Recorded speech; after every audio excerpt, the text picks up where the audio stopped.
What happens when the world gets turned on its head? We're forced to look inward, perhaps become fearful, sometimes lash out at others. While there are others in the world who don't give up hope because they believe in people. Join me, Kevin Tibbles, and Amy Goldberg for our new podcast, Believe in People, where we meet those who don't give up hope.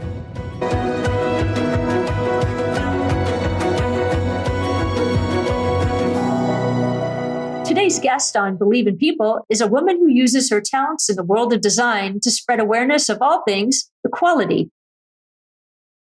Dionna Dorsey, Calloway's clothing label, urges us to trust Black women and more.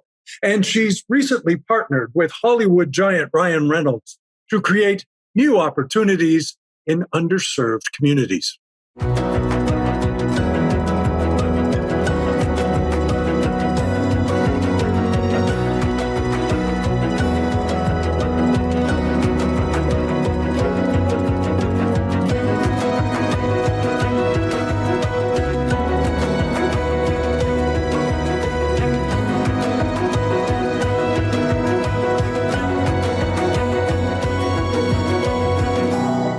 Dionna, welcome to Believe in People. Thank you so much for having me. Oh, it's such a pleasure for you to be on. Thank you. We want to be, before we sort of get into your newest endeavor, which is called Creative Ladder, we first want to dive into a bit of your past, because you are a creative entrepreneur, you're a brand strategist, you're a fashion designer, and I'm sure you do a lot more than that as well. How did you get started on your career path? I always knew that I wanted to do something in fashion. I didn't fully understand what that meant as a young girl and as a teenager and as a college student. And I think after graduating from design school, moving to New York City, getting my feet wet in the fashion industry a bit, I was able to kind of pull together all of the ideas that I wanted to do into my entrepreneurial journey. I was laid off, made it through around about 15, 16, 17 rounds of layoffs, I believe it was, in New York City, and was blessed to have a home to come home to in a city that at that time wasn't suffering economically. And when I came back to Washington, D.C., this is November 2009, I couldn't get hired, so I hired myself. There were job opportunities available, but I didn't fully understand my worth at 29, but I had some version of understanding of it. And I just wasn't willing to take such a serious pay cut. So that's when I say I couldn't get hired. I should say I couldn't get hired at the rates that I would have liked to have been hired at that point. Hired myself and started my entrepreneurial journey officially in December 2009. Is that something, first off, aside from being in fashion and all those other things, you're also a mom, which is also a full-time job in today's world. But when you say that you were laid off and you were blessed to have a home to go home to, just tell me, straight up, how difficult is it for a woman in your position to find jobs in design, in fashion, in media? Yeah, this is, if we can journey back to 2008, 2009, when the Great Recession, I don't know if that was when it first hit, but that was when it really sort of hit my industry, the fashion industry, and hit me pretty hard. At that time, the world was changing. The fashion industry, I believe, was the first to get hit and was hit pretty tough. Living as a single woman at that time in New York City, there were certain things that I needed in place to remain safe in terms of where I lived, how I lived, excuse me, as well as how I would travel back and forth to either, little pickup freelance jobs that I was able to get, but wasn't able to sustain. And it was tough. When I say I was blessed to have a home to go home to, I had two parents with a home that was safe, that was secure. I came home to my dad's house in Washington, D.C. But leading up to that, I had friends who were, pretty much on their own in New York City, who might be sharing my couch, sleeping on my couch surfing for a little bit, or even at times we had multiple people. So there might have been other folks in the industry that were sleeping on the floor. It was a really tough time. And I think I learned at that time how to, everyone's favorite word now, pivot, how to also be innovative, how to be imaginative, and how to deal with the highs and lows of being in a creative industry. Also, just in a country that was dealing with some economic downturn at that time. And thankfully, one of my homes, my father lived and still does, but in Washington, D.C., was probably the only place in the country that wasn't suffering economically. And I just assumed, I'm going to go back to Washington, D.C. I'll be able to get a job. I've had this amazing experience. I went to design school overseas, and it just was not the case. I think Washington, D.C. has changed quite a bit. They are much more now, as a city, even I guess in the tri-state area, much more now welcoming and accepting of and understanding of the importance of creativity in creative industries. That wasn't necessarily the case in 2008 and 2009. And wondering then, how did your business take shape then? From there, you were turned down or looking for jobs. It's a challenge. 15 to 16. I mean, you have to be pretty strong and resilient. You have some tools that you use to help you stay focused, and decided, okay, I'm going to now start my business. What did that look like for you? Yeah, it wasn't so much me saying, okay, now I'm going to go start my business. If again, you can journey back to November, December 2009, there was this thing, and I hope that it's still around. I'm not even sure, called Craigslist. And I went to Craigslist and started looking for organizations that needed creative assistance, because at the time, the jobs that I was, applying for, potentially interested in, they all thought that my portfolio was too fashion focused and based. And so my goal was at the time in November and December 2009 to expand my portfolio with more, let's say, NGOs or just Washington, D.C. type organizations and businesses that could show folks, that I had a wider range of skills, a broader range of skills. And by, I'd say, January, February of 2010, I didn't realize it myself. I just remember coming home and managing a lot of the work that I had, and my dad saying, "Oh, you've got a business. If you have more than one client, the fact that you already have one client, you have a business." And by March is when I became sort of official and had an attorney, get me standing up and so forth in terms of all the Washington, D.C. business licenses that were needed. But I kind of fell into it. It wasn't my initial goal. My goal was to expand my portfolio so that I can get back to making 70, 80,000 that I had been making in New York City. And I realized, I realized then, whoa, I can do this. The next day I said I can't. The day after that I said I can, and an ongoing battle ever since. But it kind of happened to me quickly, and I was blessed to have folks around me to help me realize the things that I didn't quite yet realize, both in myself and the things that I was actually already doing at that time. You market or you sell the T-shirts and the like with a message. And I'm just wondering if that message is something, well, tell us about the message and tell us why, and tell us whether or not you now feel like, as a result of what you've gone through, that you're a role model. Well, I don't know if I would go as far as to say I'm a role model. I think I am a young Black woman, or a pseudo young Black woman, pseudo young, I should say, figuring out in public and trying to make it work for myself and for my family. District of Clothing came along about 4.5, 5 years after the creation of Dionna Dorsey Design, which is the first organization, the first creative direction business that we were just talking about.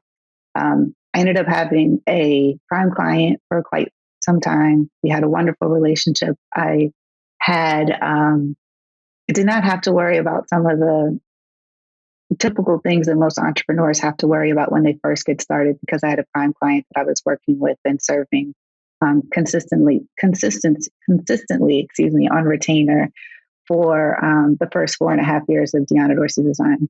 They went on a spending freeze, during the summer of 2014. And again, life happens, and it's just sort of like, whoa, what do I do now? I'm one of those CNN entrepreneur statistics, and how do I make this work through the rough months?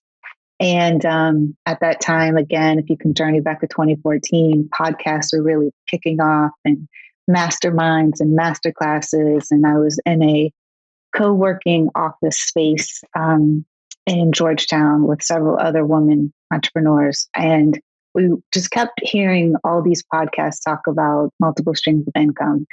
And a bell sort of went off in my head. I could remember my parents and my family talking to me about making sure that I was building an additional stream of income.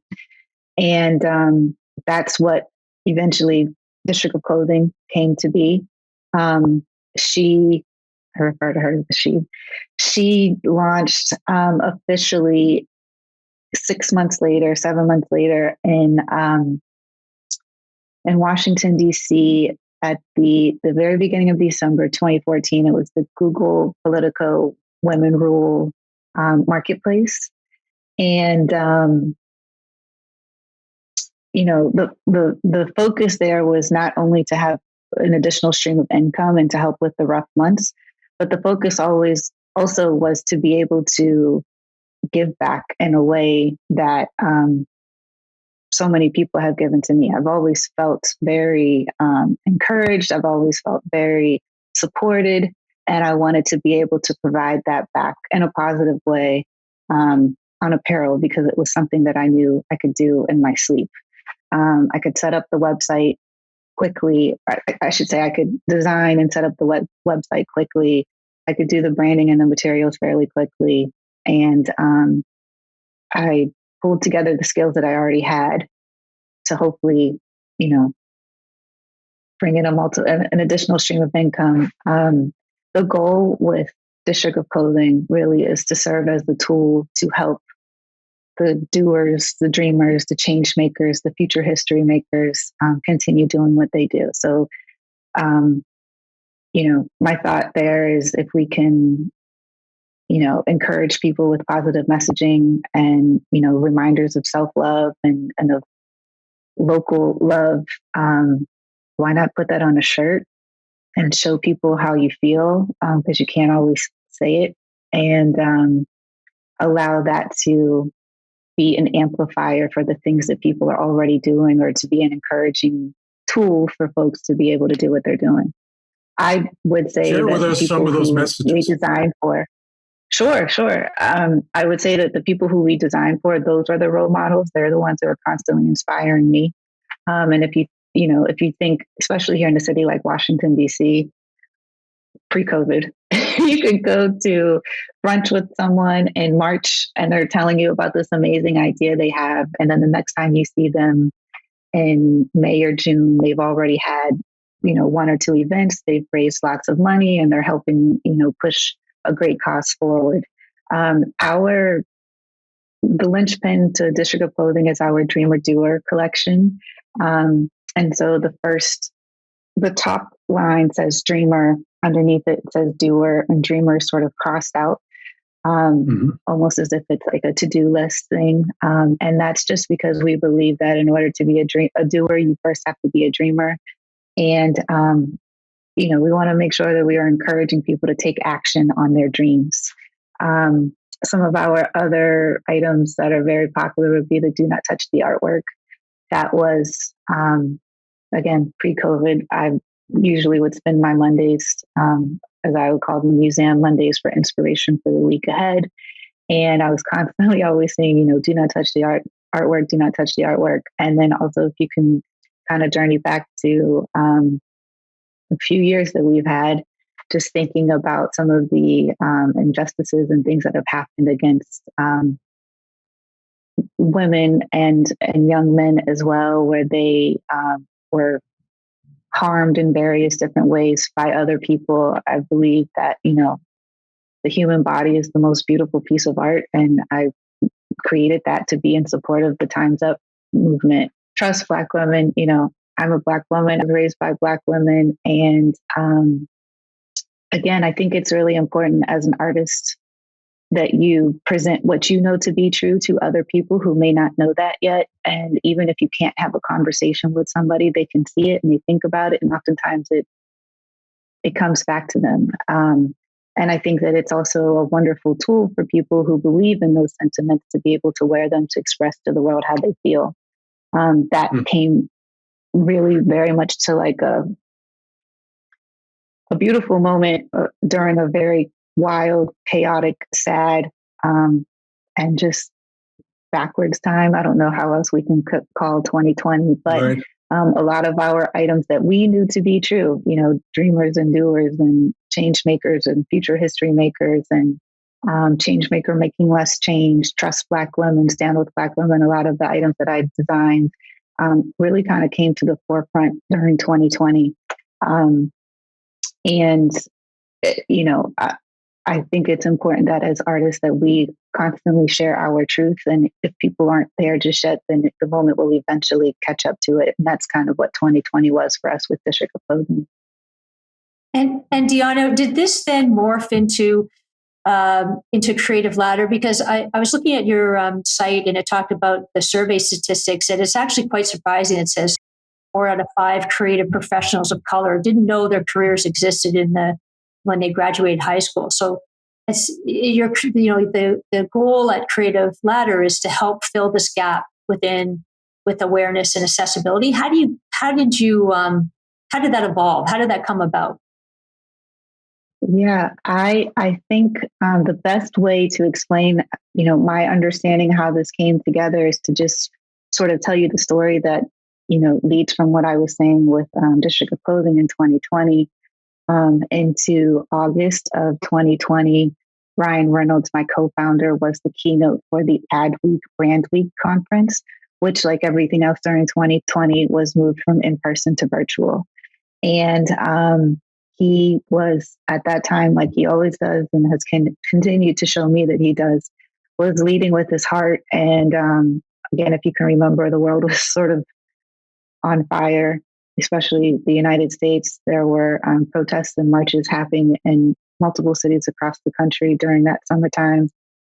And he wanted to give back in a way that was meaningful, in a way that would be tangible, and in a way that would also be hopefully advantageous to creatives. And so he offered 100 generally marginalized creatives access to the Brand Week conference through sponsorship.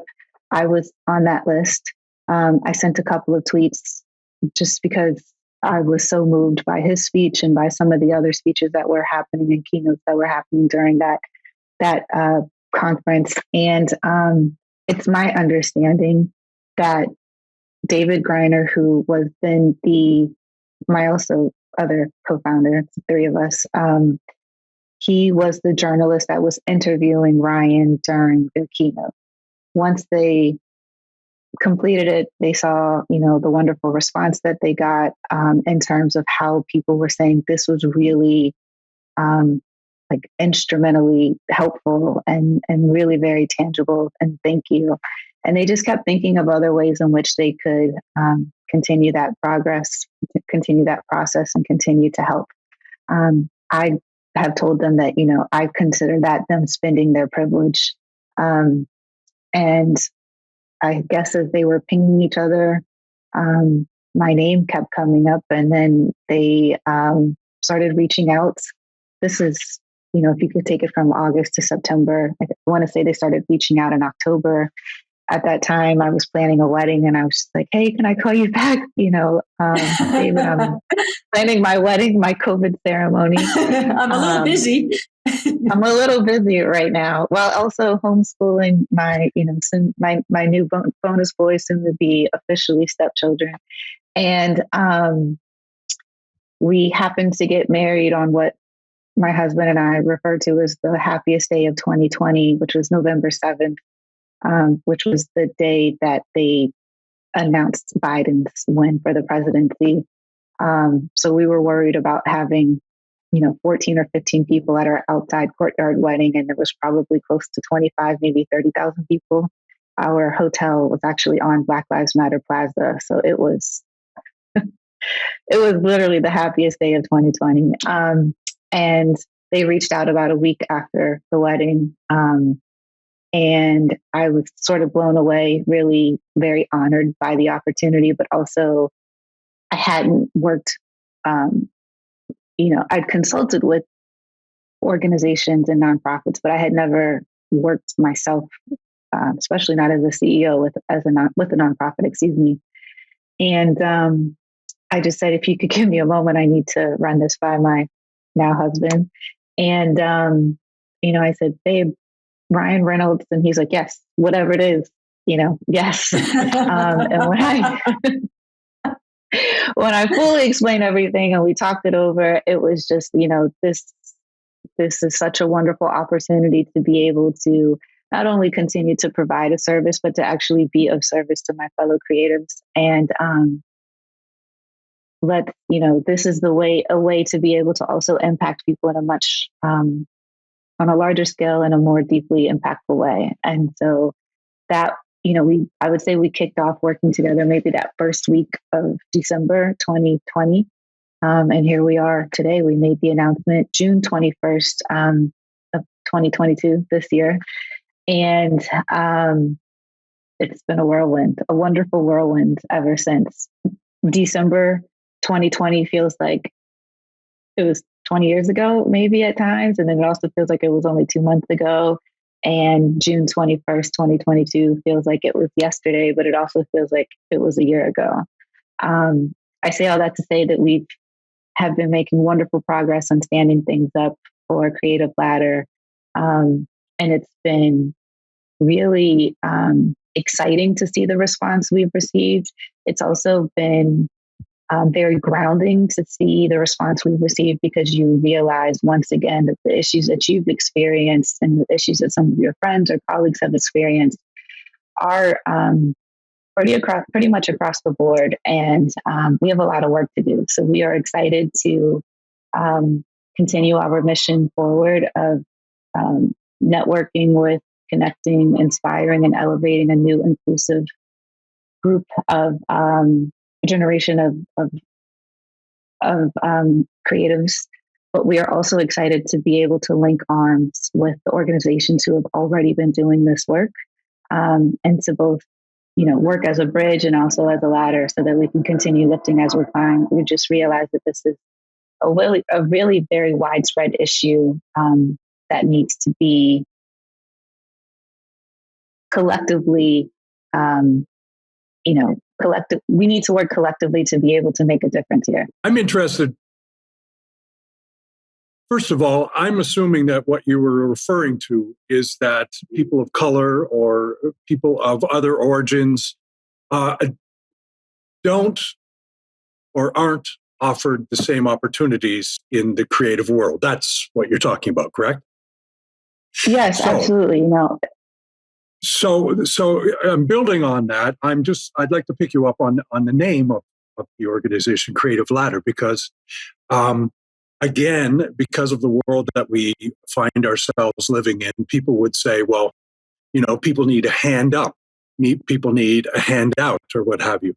You've selected, or you and Ryan Reynolds and Mr. Greiner have all selected the phrase ladder, because with a ladder, you climb up yourself, but the next rung is available to you. Is that sort of what you were thinking? No, I think our first thought was thinking of, when you think about the corporate ladder, how can we flip that to be more creative?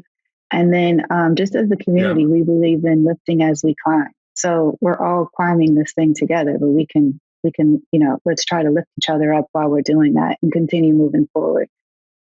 Sky's the limit. And if you think about it, ladders, they end, but they also don't necessarily end. So the hope is that we can just continue moving things forward and continue climbing higher. What's the reaction been from the people that you're working with? It has been phenomenal. I will say that you don't fully understand the nature of a global celebrity until you're in the tailspin of it. I think that's the proper way to say, like the tailspin. The response has been, yes, the response has been overwhelming in the best way. It's also been interesting to, be on calls with clients prior to the announcement, and everyone's happy and moving forward on the agenda and excited to be able to do whatever these desired outcomes are that, that we're creating together. And then post announcement, to sort of be wrapping up with a couple of clients and then maybe bursting into tears on a call and saying, these are the things that I've experienced. How can we bring Creative Ladder to my particular organization? Or folks sending both DMs and emails and saying, Dionna, these are some of the things that I've been experiencing. I'm so happy that you're tackling this on a different scale in various creative industries. How can I be involved? We have received over 8,000 people seeking mentorship. And that number could be different, but at least, in the last week or so, we were up to 8,000 people seeking mentorship, which just goes to show you that there are people who are already in our industry and there's people who are interested in becoming members of our various creative industries who are seeking guidance and seeking tools to help them continue to move forward and just someone to help navigate the journey, the creative journey, because it's not one that they hear about and see about as frequently as you might, say a lawyer or a nurse or a doctor or an engineer. It's really very important that we do, that we are mindful about making folks aware at the high school level that these jobs exist and understanding that the things that you're doing, 12, 14, some kids maybe up to 16 hours a day on your phone, you could actually turn into a job in the future. And then also helping college students navigate the various pathways and give them better access or different types of access towards internships and various different pipelines to employment. I think on all of my calls, I try to just let everyone know and remember that it's not a talent deficit. The talent is there. It's an opportunity deficit. And so we want to make sure that we are constantly engaging with both young people at a high school level, as well as a collegiate level, as well as young professionals, to just be able to make them aware, connect them with people who look like them or might have a better understanding of their background and experience. And then as well, to help them navigate the path forward towards leadership, towards C-suite, or even towards pivoting. It's an interesting time again here in 2022. I've just learned about quiet quitting, I believe is the proper way to say it, from TikTok. And seeing that there are so many people who are really struggling because of the microaggressions, because of the, trying to navigate how to balance working from home and growing up a family, and trying to also be able to manage remote teams, but they're not necessarily receiving those leadership skills and trainings that are needed. And they're also not necessarily receiving them from a perspective that can be, understood for people of color. Sounds to me like what you're doing is discovering that there are a lot of dreamers out there who want to become doers, and you're offering them that, you're opening that door. Each week we ask this question, so we're going to ask it to you as well. thinking about the hurdles that you had to overcome, the fact that you're now discovering that there are so many other people out there like you, the fact that you are now sort of offering a creative ladder to many people who may not have had anywhere to go before. Why do you believe in people? I love this question. Humanity is such a beautiful, simple yet complex. We're all very simple. But at the same time, we're all incredibly complex, and we come from various histories and backgrounds. I believe in people because I want to start off and just say, I believe in God, and I believe that God has created people to be resources to help each other to continue to move forward. I think if we look back and just see what was done during the civil rights movement, during the women's suffrage movement, and we see that, when people come together with like minds and open hearts and a desire to move forward, we can do that. And I believe that this world is a beautiful place and has lots of work that needs to be done to help us all be able to exist in a peaceful, happy, civil manner. And I think that we all have been given certain gifts to be able to move that forward. I believe in love. I believe in goodness. I believe in hope. And I've been blessed to be around wonderful people in my family and even in my career as well, who are reflective of that and who, continue lifting and climbing. I couldn't be more inspired by my community, by my family, by my ancestors, by my grandmother, by my grandfather didn't make it past the 6th grade, and to see he's no longer with us, but to know that he can look down and even just see me on this podcast today talking about him and the things that he did to put me here. I mean, how can you not believe in people and goodness? We're all Dionna, on the ladder. thank you so much for your time. Yeah, we all are on that ladder. Yeah, we're all on that ladder. Thank you, Dionna. Yeah. Thank you for having me. This was wonderful. Thank you so much. We're so appreciative. Thank you so much. Amy, I think one of the most fascinating things about believe in people and people who believe in people is that they don't forget there are other people out there. And that sounds exactly what Dionna has done with her involvement in the creative ladder with Ryan Reynolds.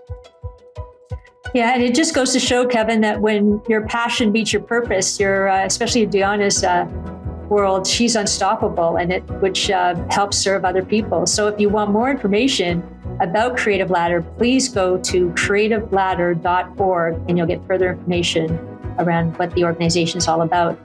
And if you want to watch more of these inspiring podcasts, please subscribe to Believe in People. Thanks so much. Thanks, Kevin. Thank you. See you.